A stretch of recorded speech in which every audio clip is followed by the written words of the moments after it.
Tres, cuatro.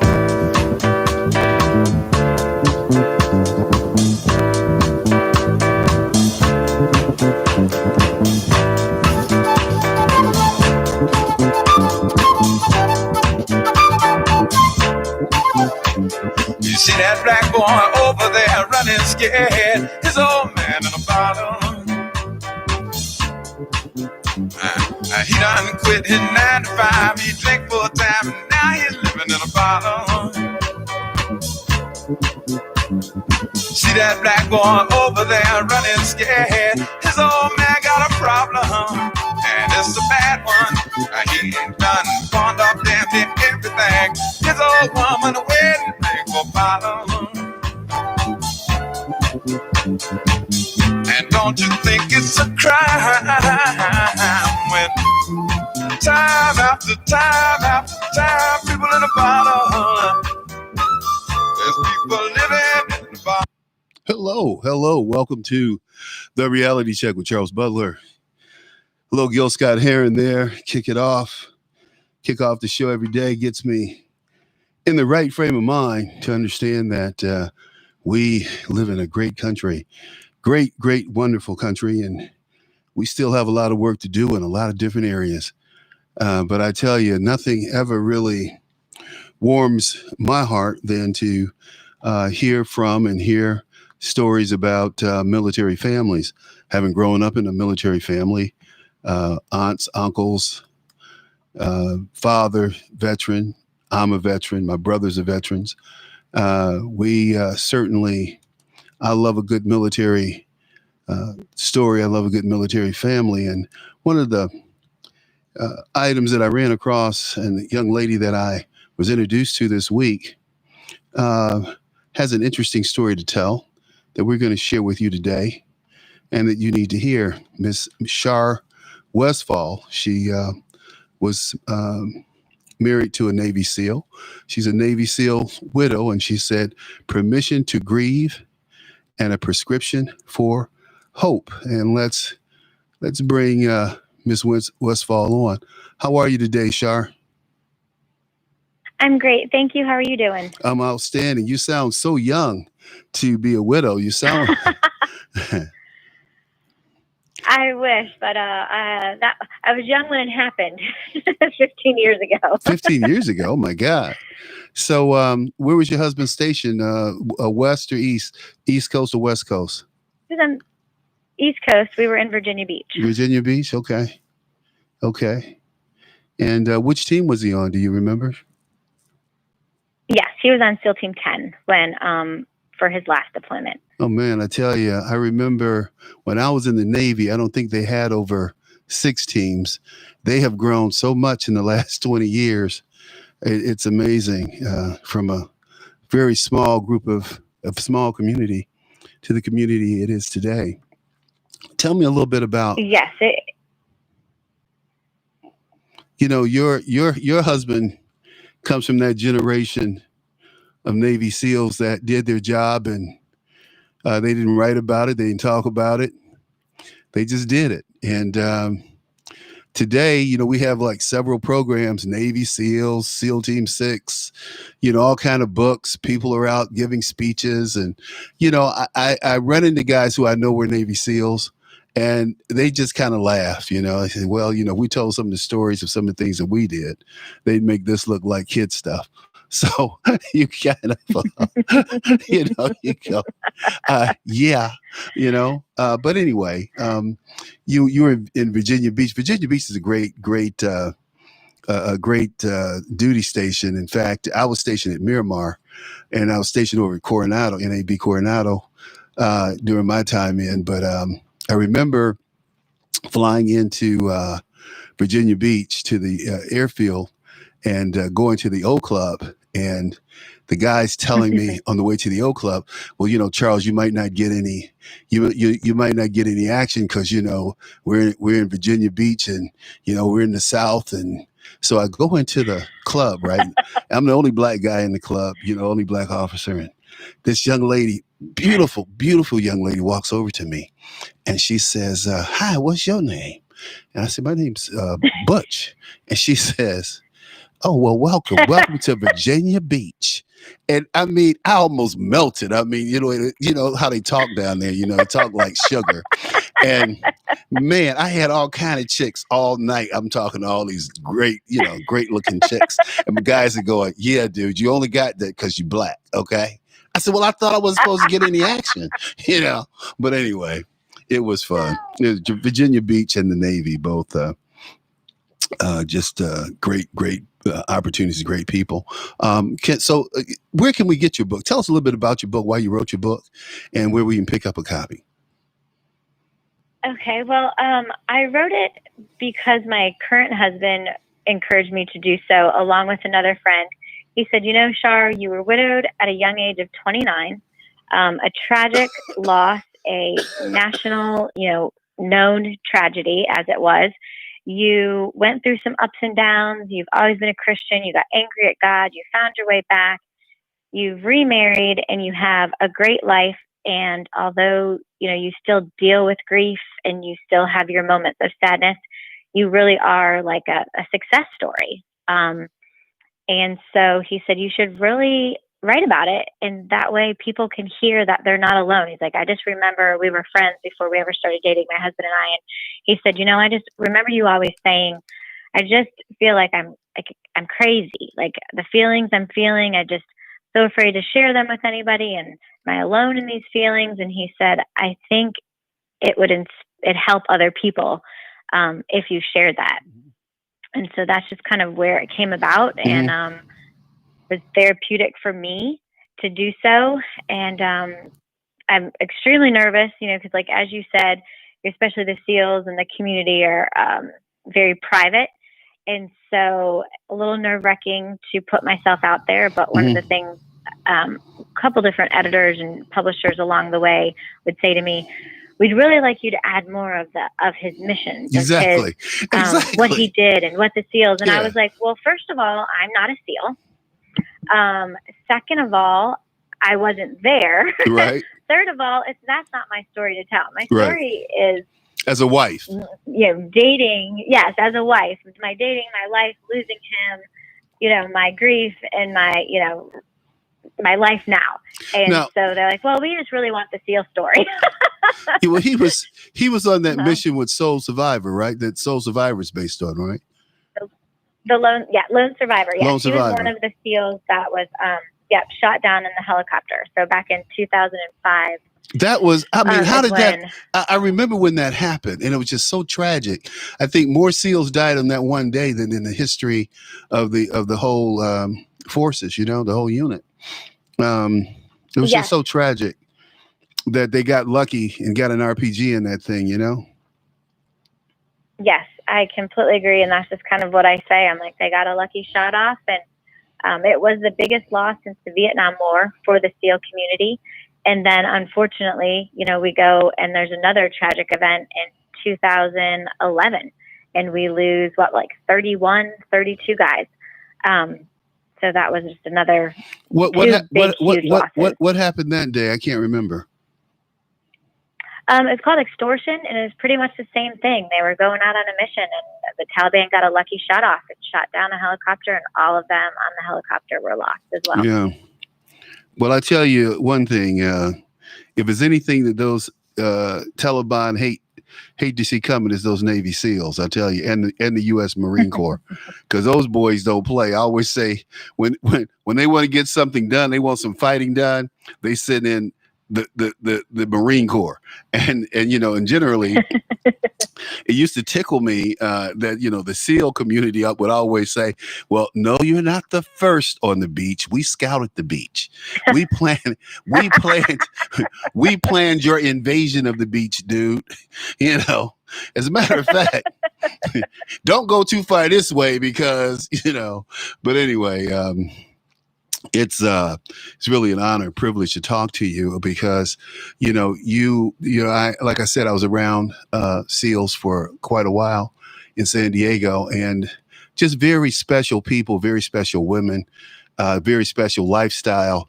And when I tell people that you have these type A guys who are just super super masculine guys who when they get a day off or they come home, they do the laundry, they jump and do the yard, they take care of as many things as they can because their wife's been carrying the load so that they can get some family time, and people go, well, what, and it just used to surprise me. These guys would come home from a deployment. They'd cook, they'd clean, did whatever they had to do because they wanted some special time with their kids and with their wife, because they know when they would, get paged again. See, I go back paged, right?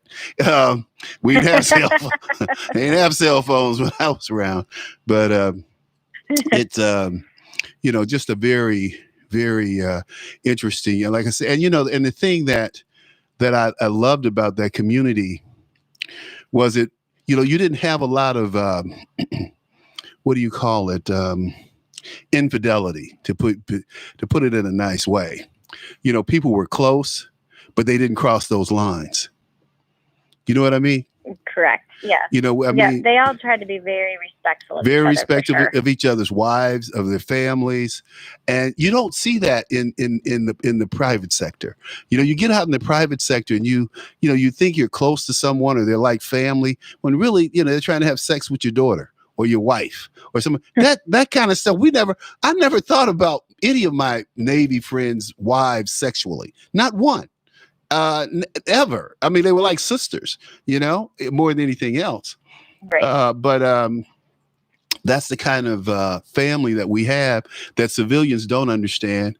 But what I think, Shar, and you're close to this, and you've been around military people. I know you told me your dad was a vet. I think they need to bring back the draft. And the reason I say that is because not only would it be good for the military, it would be good for America again, because I know grown ass men who can't change a tire. I know they sit on the side of the road and wait for road service to come. Really? So, and they never put anything before themselves.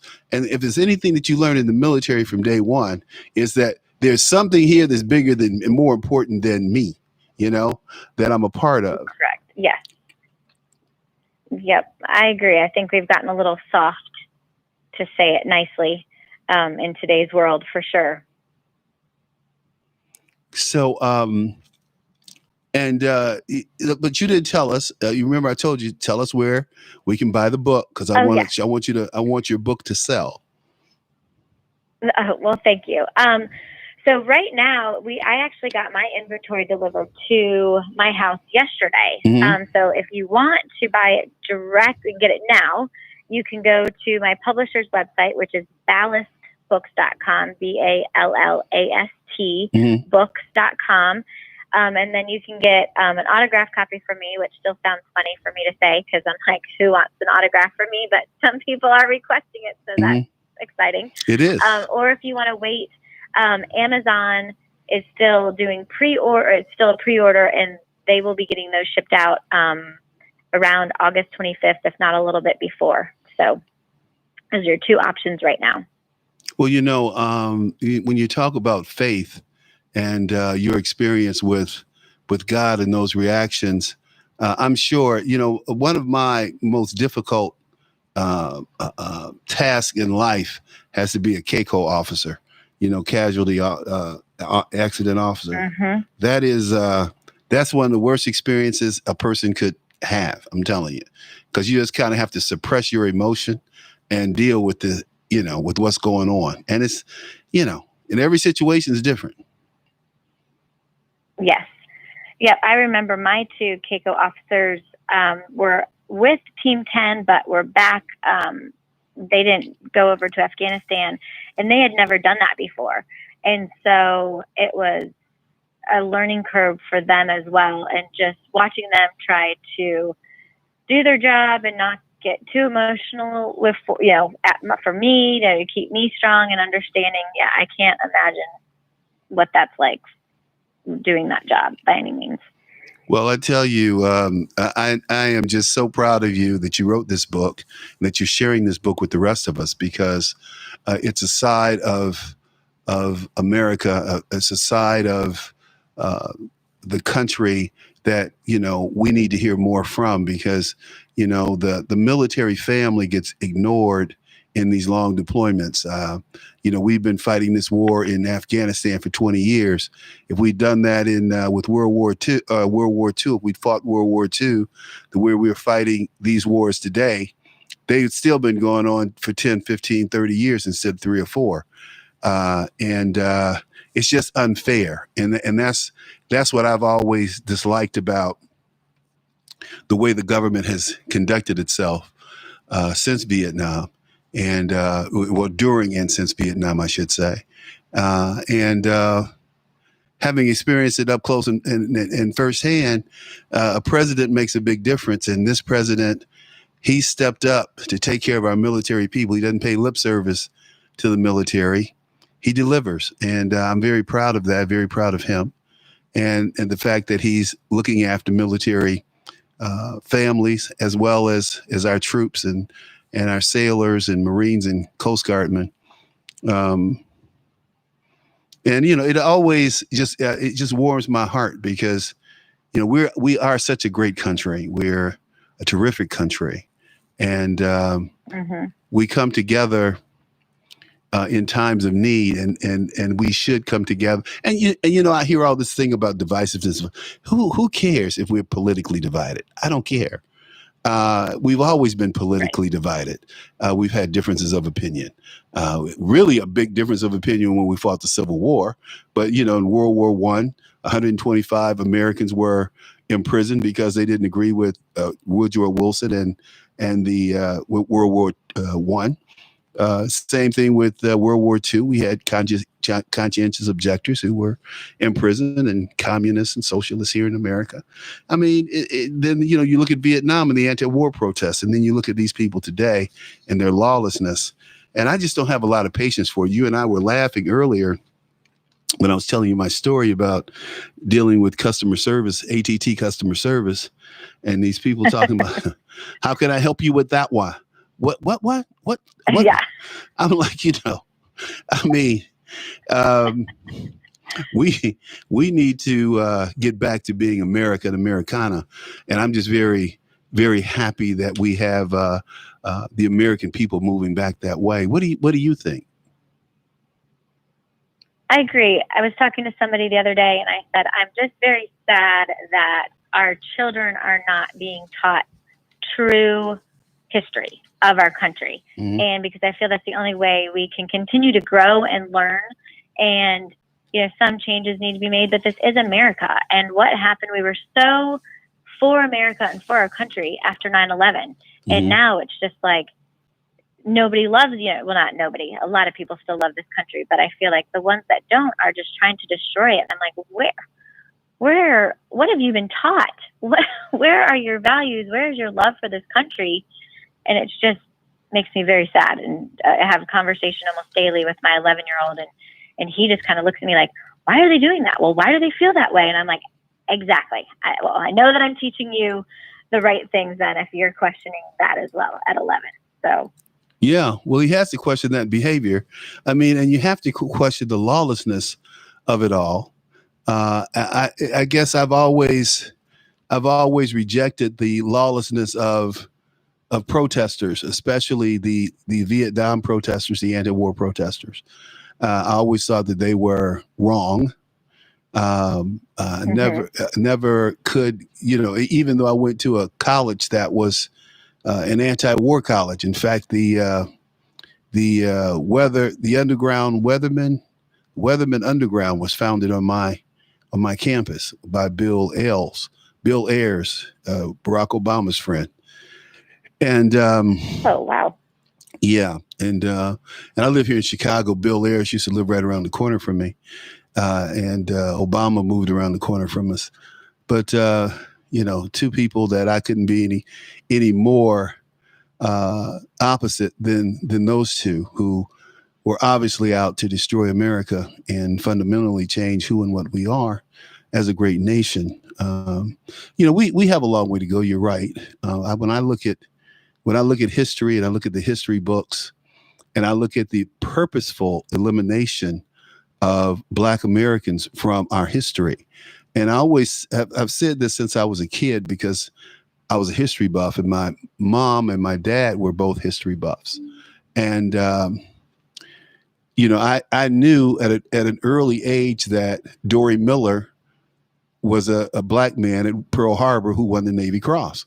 You could not read, you could not find anything about Dory Miller until about 10, 12 years ago. I knew that the Tuskegee Airmen flew in World War II because we knew Tuskegee Airmen in Detroit, and they were in my family. And but they were never talked about. They're excluded from the history books. So yeah, we have, when we talk about history and America, history is going to be rewritten in America, and it's going to be rewritten to deal with the facts that are there, not this kind of whitewashed history that we have today. Because as I tell people all the time, black people and white people built this damn country. We built this country. We worked side by side. Yes. And Booker T. Washington was very clear about that. And he said that's why we need to stick together. But you know what I see happening in this country, and it's very disturbing to me because, like I said, Donald Trump is the only president and the only politician that has taken this issue on head on, and that's immigration, legal and illegal immigration. We have a population that's about 300,000 folks, but 40 million of them are foreign born. And they bring that, they don't want to assimilate to America. Like they'll go, well, why should I have a gun? Or why do you need a gun? That's so Western. That's the wild, wild West. And I got into a big argument with two guys from Turkey in a Starbucks, and who were talking about them. Now, these guys had come from Turkey, these two gentlemen. They were, 60 something years old. They come from Turkey. We brought them here to America. We put them through the University of Chicago. They both had PhDs, all paid for by the government, had jobs at University of Chicago, and they're sitting there dogging America in a Starbucks. So I approached them, because they were talking loud and, they were bragging. And I'm like, well, why are you guys here? Why aren't you back in Turkey? Do you think you could talk about Turkey like you're talking about America? I said, we paid for you to come here. Well, I don't think that we need guns but that's America. I mean, that's exactly who we are.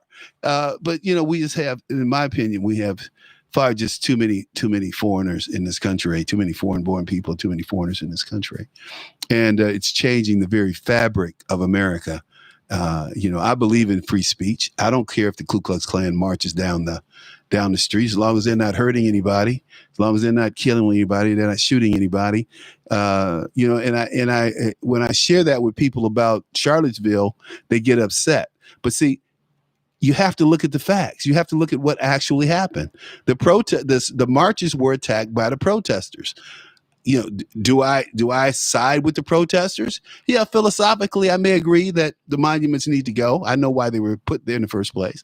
But I also agree that these people have the right to march and protest to keep the monuments in peace. But today, and that was nothing compared to what these kids are doing today in Portland and Seattle. It's just lawless. Yes, agree. And there's a huge difference between the two. I mean, you've got to have you can have your freedom of speech, but the violence and the destruction is a whole nother story and not okay by any means, in my opinion. Now, your story is about is one of the survivors of Operation Red Wings, but nobody talks about, and this is the first book that I've seen, or I've heard about, which caught my attention, of the survivors, the families of the SEAL team members that died in that crash, because you're survivors too. Yeah, somebody said that to me the other day, and I've never thought of myself that way. They said that exactly. Oh, the lone survivor. And they're like, well, actually, there are still 19 other survivors because you are the surviving families and the ones left to carry on. Right. And I said, I've never really thought of it that way. But yeah, that was another reason to just kind of give another face to one of the ones that were fallen, that fell on that day, and to share my story as a military wife and widow, because when I went through it, I was kind of just out there on my own, myself and the other girls. And not that there's a roadmap even now, 15 years later, I can't tell anybody that it's going to be like this, this, this, and this. But being able to relate to somebody else, and that was just my hope with writing the book, that it would give a little bit of hope to somebody who's going through this and give some insight to maybe friends and family of somebody who's going through a loss, whether it's, a significant other or a child. I think that grief is different, but we all experience some of the same emotions. Well, I think there are plenty of families here in Chicago that are grieving. We've had over 100 killings in the last month and over 200 people wounded. So there's a lot of grieving and funerals here in Chicago. That's for sure. So it breaks my heart. Yeah.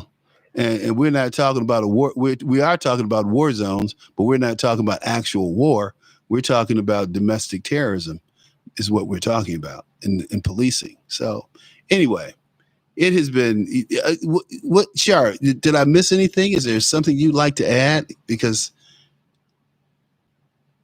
no, I think this is a great conversation. It's very different than what I've talked to people about recently, and I just loved it. It was a new perspective and a new feeling, and I thought it was been great speaking with you today.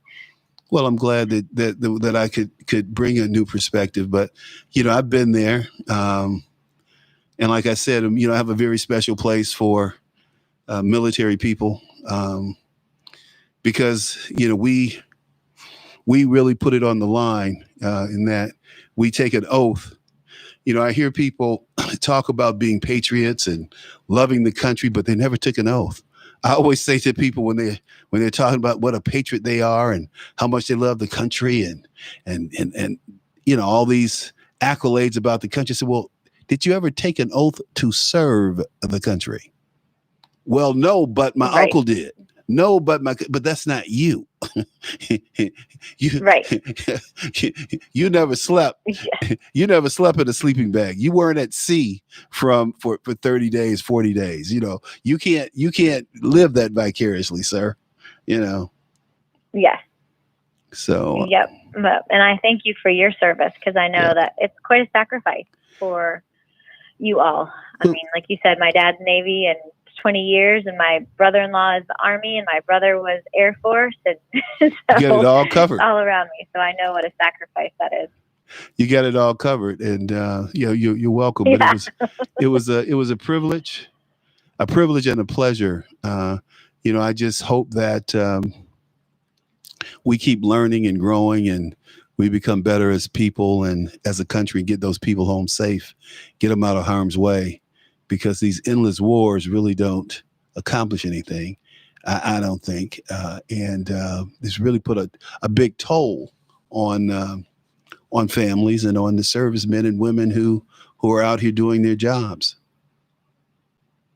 I agree. I think the length of time that they're out there and constantly going back and serving is overseas and in the war zones is just making it even more difficult for when they return home, and just causing a lot more mental illness as well. So I'm with you. I pray that we can find a way to make it less time and to draw an end to it for sure. Okay. Well, thank you again. Shar Westfall. Her name of her book is A Beautiful Tragedy, A Navy SEAL Widow's Permission to Grieve and a Prescription for Hope. You can get it at Amazon. You can go to Ballas Publishing website. Amazon will have it it's on pre-order at Amazon. Please go out and buy a copy of her book, and buy several copies of her books actually, and pass them around as Christmas gifts. Thank you. Thank you so much, Charles. It was a pleasure. Well, pass that on to AJ. You got a great booker, I tell you that. Thank you. You're welcome. Thank you. You're welcome. And I look forward to talking to you again sometime. I would enjoy that. Thank you. All right. Thank you. Take care. You too. All right. Have a great day. You too. Miss Shar, bye. You too. Bye-bye, Shar. Shar Westfall, folks. Shar Westfall. Hey, look, I'm going to take minute here, I want to address the Bill Barr hearing yesterday. I thought it was a shame. I thought it was a sham. I thought it was very embarrassing as a Black American to have these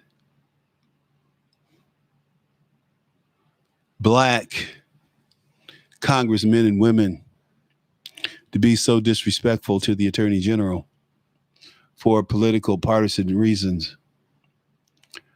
These people embarrass themselves, in my opinion.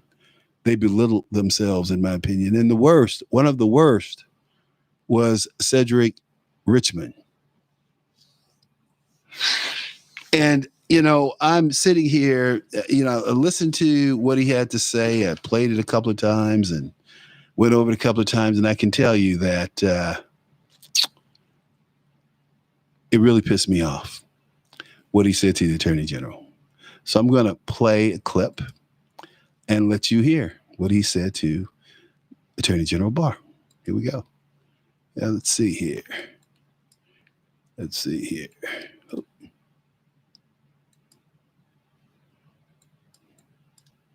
Okay, here we go.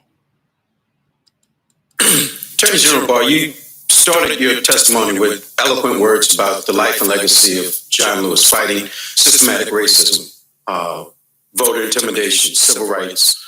The one thing that you have in common with your two predecessors, both Attorney General Sessions and Attorney General Whitaker, is that when you all came here and brought your top staff, you brought no Black people.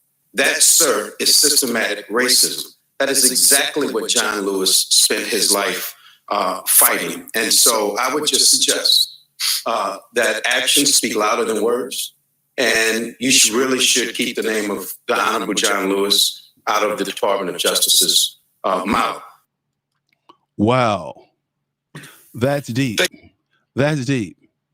If that's not disrespectful, I don't know what is.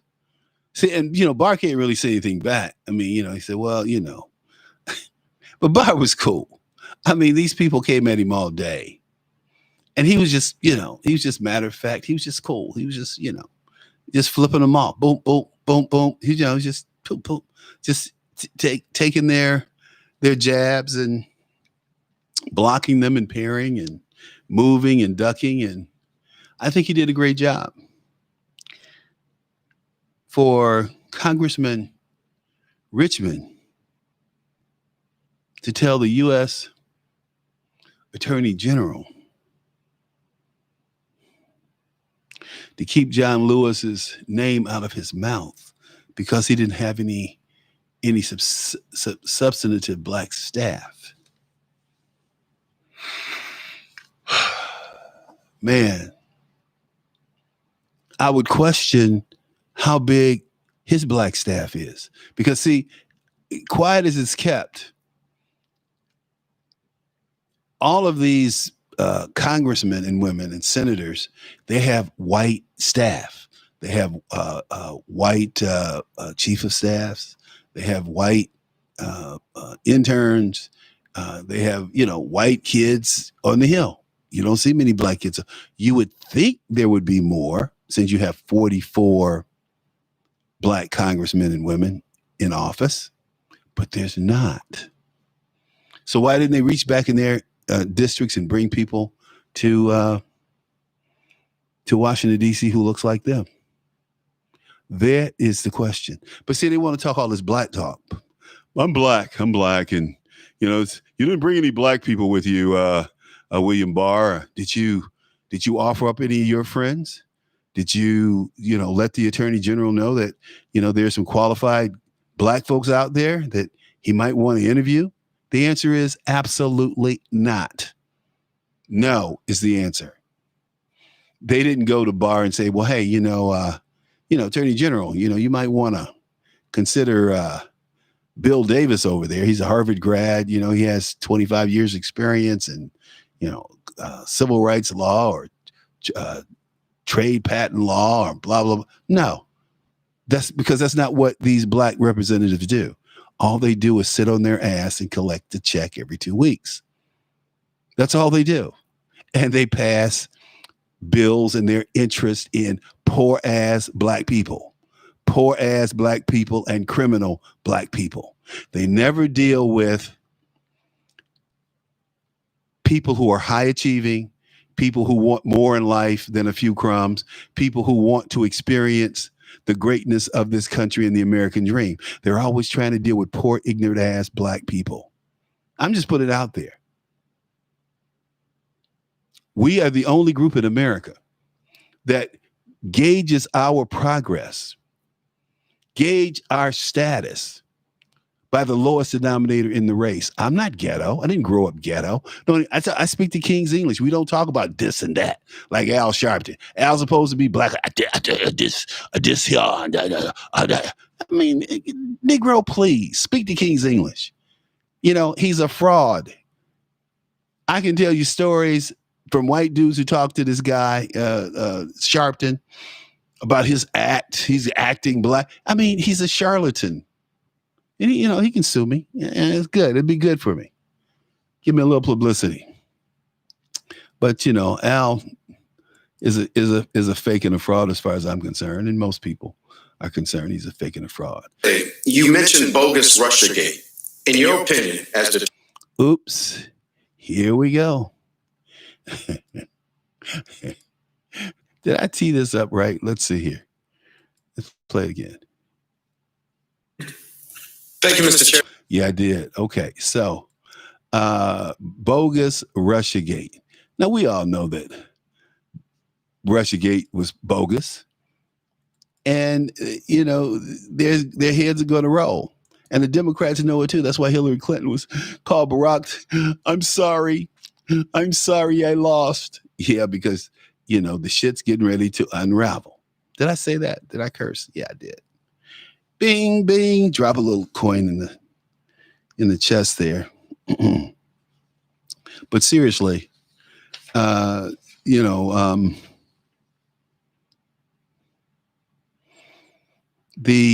reality is, yeah, it was a hoax. They know it was a hoax. You mentioned bogus Russiagate. In your opinion, as the Attorney General of the United States of America, did Russia interfere or attempt to interfere in the 2016 election? Yes. In your position as the Attorney General of the United States, is Russia attempting to interfere in the 2020 presidential election? I think we have to assume that they are. Thank you, sir. Now, yeah, we have to assume that they are, no question. But what people forget is Donald Trump wasn't president when the Russians interfered in the election. That's always bothered me. They've always tried to pin the Russian connection, the Russian hoax, the Russian involvement, the Russian interference in our election on Donald Trump. Donald Trump had no resources to affect what the Russians did in our votes. Barack Obama did, though. And Joe Biden as his president, of course. But people don't talk about that. They try to blame Trump for the Russia hoax. No, there was no hoax. Hillary, why'd you get rid of the emails? I mean, does Hillary think we've really forgotten about that? Does Joe Biden think we've forgotten about that? People are not dealing with Joe Biden. They know that Joe Biden has been in office over 40 years. He came into the Senate in 1973. 1973. So that was 47 years ago. He was vice president for 8. So he's been on the government tit, getting a government check every 2 weeks for 55 damn years. 55 years. And what does he have to show for it? What can he tell us that he's done for the American? He's been on the wrong side of every domestic and foreign policy issue ever, except for Obamagate. Obama, not Obamagate, but Obamacare. Should be Obamagate because it was criminal. Obamagate, no question. So we have Eric Richmond talking about Russian interference. Why didn't you ask President Obama? Why didn't he stop the Russian interference? And President Obama is really interesting after the election. I remember him coming on TV once. And you can't find this stuff on YouTube or any place else because they've whitewashed it. But I remember them asking the President Obama, did he think Russia interfered in the election? Yeah, they interfered. They definitely had influence in the election. Really? Well, did they change votes? No, they didn't change any votes. Well, the only thing that counts are votes. So if you think the misinformation, the disinformation had an effect, then it should have been countered by Hillary's message. But it wasn't, and Hillary was soundly defeated, as will Trump. Trump's going to defeat Biden soundly. Wow. Of the election, which is also something Congressman Lewis fought for. Jared Kushner implied that the president could move the election day. Can a sitting U.S. president move an election day? Actually, I haven't looked into that question under the Constitution. Well, 2 U.S. Code Section 7 says federal election day is the Tuesday after the first Monday in November. So if you take that as a correct statute, is there any executive action by a president? I've never been asked the question before. I've never looked into it. Wow. I mean, he's answered it because he's not answering it the way that Representative Richmond wants. He keeps going on. He keeps saying the same thing over and over. Watch. As Attorney General of the United States, do you believe that this 2020 presidential election will be rigged?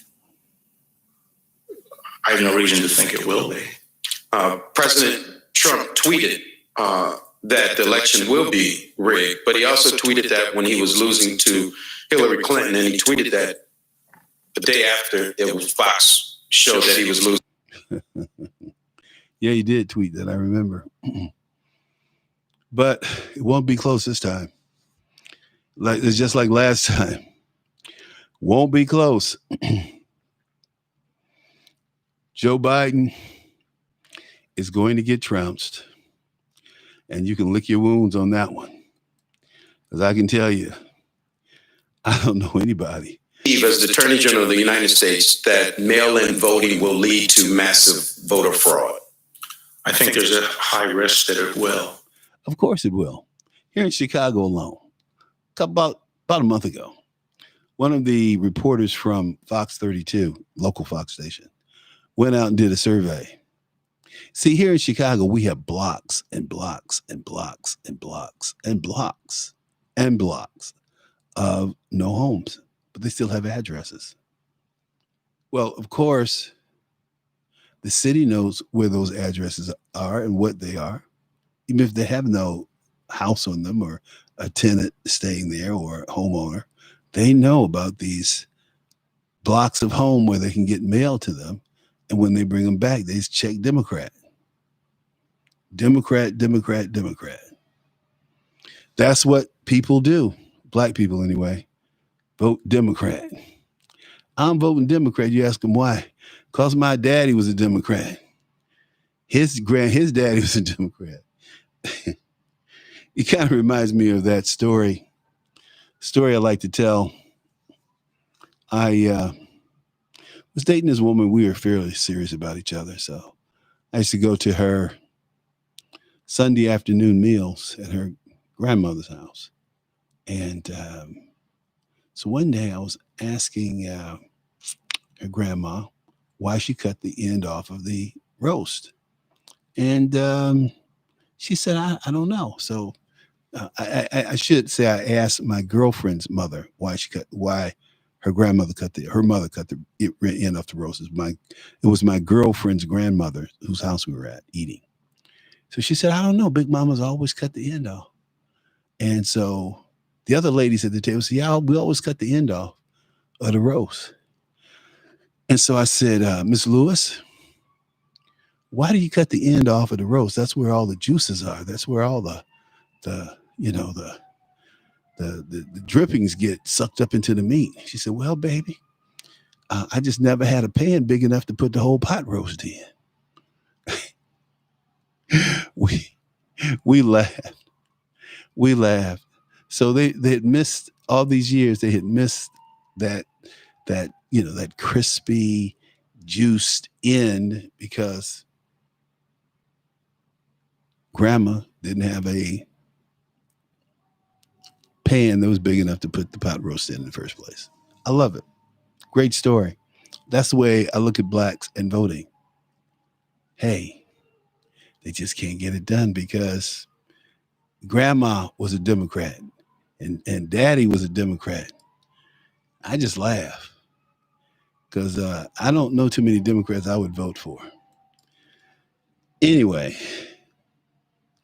one of the last clips I want to play for you is this one. And it kind of that shows that African Americans are less likely to die at the hands of police or be shot or shot at. To me, is a incorrect analysis. But I am interested in seeing it. So if you have it, please see it. I won't call it any names. But if that data exists, I would be more than happy to see it. And since you're sending me that data, can you send me the data of African Americans within the Department of Justice? How many you have in leadership ranks all the way down? Wow. Well, he can go there. I don't disagree with that request. I think it's good. However,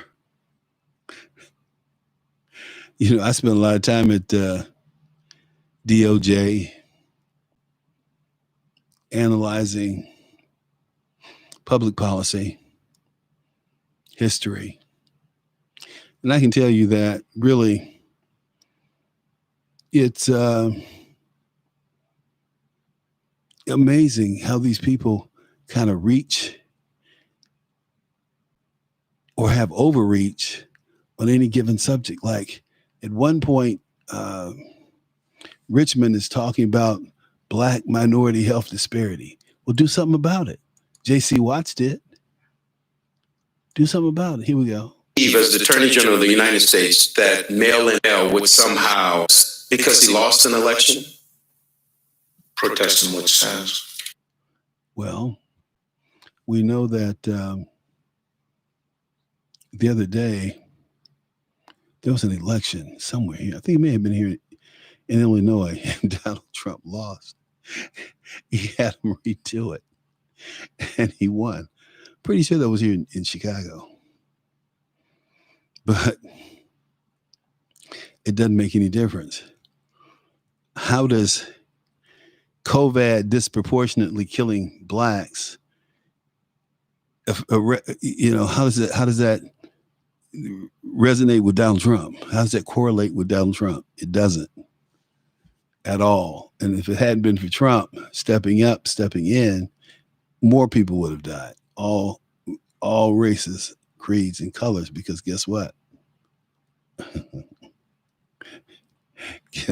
Police officer with a bag of treats. Great guy. I hope he's the kind of guy who usually gets shot by accident. And I hope that doesn't happen to him, because he's a great cop in the Black community. Happens to be a white dude. Goes out of his way to help kids, as I do. And, I talk all this anti-Black stuff, but I'm all on it. In that I'll do anything to help most people. Anything legal, I should say. So, oh man, he went to minority health disparity. Well, can he contest an election just because he simply? But if you actually look at the deaths, according to the numbers you just gave, 42% of the deaths are African American and 58% are white. That in their percentage of the population to be killed by police and their white counterparts. I just wanted to give you that based on your numbers. Actually, the studies I've seen have suggested two things. One, that in fact, police are less likely to shoot at a black suspect, a little bit more likely to shoot at white. However, that police are more inclined to use non-lethal force in a contact with an African. You see, Everybody has their own set of stats. I know what William Barr's talking about, and he's right. However, if it's you being stopped, as I've been stopped, and on a traffic stop and having a gun pulled on you, you would think that somebody's picking on you too. That shows that African Americans Here we go. are less likely to die at the hand names, but if that data exists.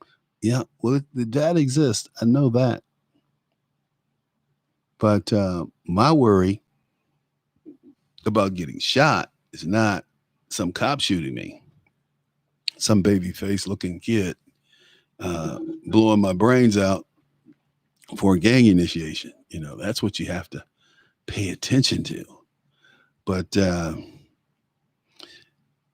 like most of these folks,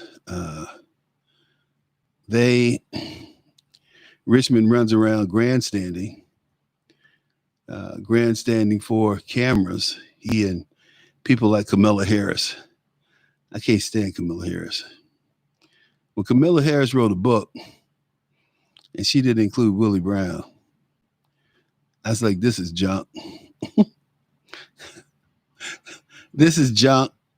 And people try to act like, oh, well, you know, she was a young girl, and she knew exactly what she was doing. She was social climbing. And Willie's very proud. He's like, hey, yeah, I dated Camilla. Sure. And so this one reporter said to my friend, to Willie,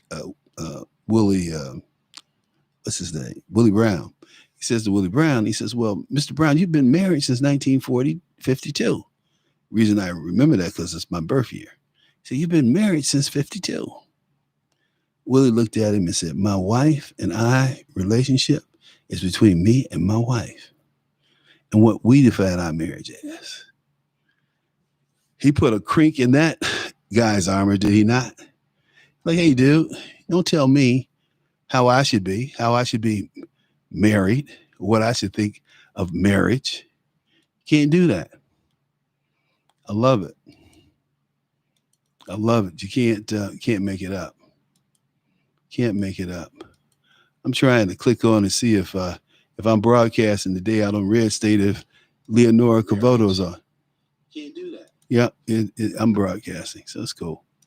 It's just Leonora's name and stuff is up, but you know, hey, you know, can't have everything. My pillow, Red State, Shout Radio. Man, I am sleepy. Guess I need to get just a little sleep today before I start dialing for dollars. But look, thanks for tuning in. Thanks for spending some time with me. I'm going to play a little Eddie Harris and Les McCann for us, compared to what? Dun-dun. You know, all these radical songs. Yeah, I have on a Hawaiian shirt today. I'm not in Hawaii, though. I got you. So let's play a little compared to what. In these times we live in, it's totally appropriate, I think.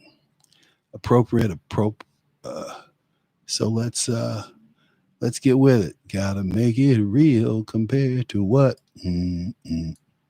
Let's go. Let's see here.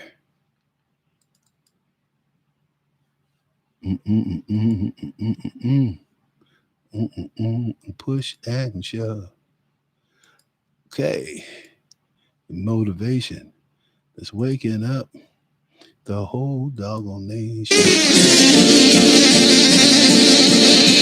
I love the lie and lie the love are hanging on me, push and shove.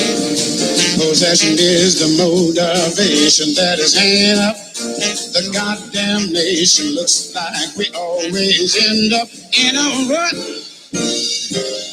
Everybody now trying to make it real compared to what? Come on, baby.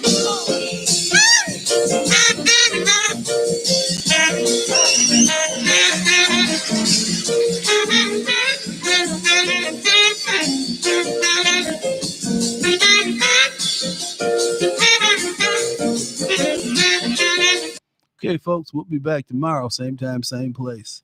Have a good one. Charles Butler, Reality Checks, over and out.